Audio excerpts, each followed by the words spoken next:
ওই যে লাল টুপি পরে বসে আছে, রোমন নিয়ে আসো তো ওনাকে। আপনি আসেন দেখি সামনে। কাবা শরীফের মালিক কে? আল্লাহ। আল্লাহ।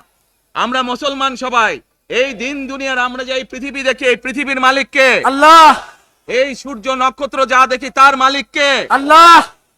বেহেশতের মালিক কে? আল্লাহ। দোজখের মালিক কে? আল্লাহ। যার মালিক আল্লাহ, যার অধিকার শুধু আল্লাহর একমাত্র, সবকিছুর অধিকার উপরে আল্লাহর অধিকার। কাজেই আগেই তো আপনাদেরকে ঠকাচ্ছে।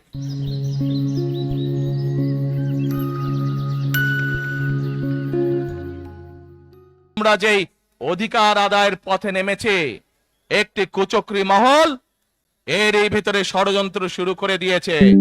দেশের ভেতরেও তাদের ষড়যন্ত্র থেমে নেই, কিন্তু 2024 সালের 5ই আগস্ট এই বাংলাদেশের জনগণ প্রমাণ করে দিয়েছে যে বাংলাদেশের জনগণ ঐক্যবদ্ধ থাকলে, ঐক্যবদ্ধভাবে নেমে আসলে যে কোনো ষড়যন্ত্রকে বাংলাদেশের মানুষ প্রতিহত করতে পারে। পারবেন আপনারা প্রতিহত করতে? ইনশাআল্লাহ। প্রিয় ভাই বোনেরা, এখন আমি আপনাদের সামনে একটি প্রশ্ন করতে চাই। এইখান থেকে আমার সামনে যারা বসে আছেন, এর মধ্যে থেকে মুরব্বী যারা বসে আছেন, ওমরা বা হজ করতে গিয়েছেন, এরকম একজন হাত তুলেন। ওমরা বা হজ করে আসছেন, একজন মুরব্বী মানুষ। ওই যে লাল টুপি পরে বসে আছে, রোমন নিয়ে আসো তো ওনাকে। আপনি আসেন দেখি সামনে। সামনে আসেন, আমার কাছে আসেন।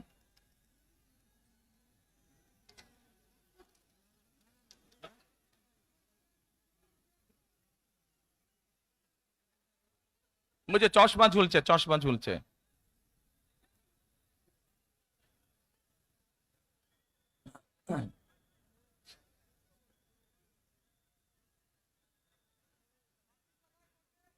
বসেন, আপনারা বসেন। উনি এখনই মঞ্চে উঠবে, আপনারা সবাই দেখতে পারবেন কে মানুষটা।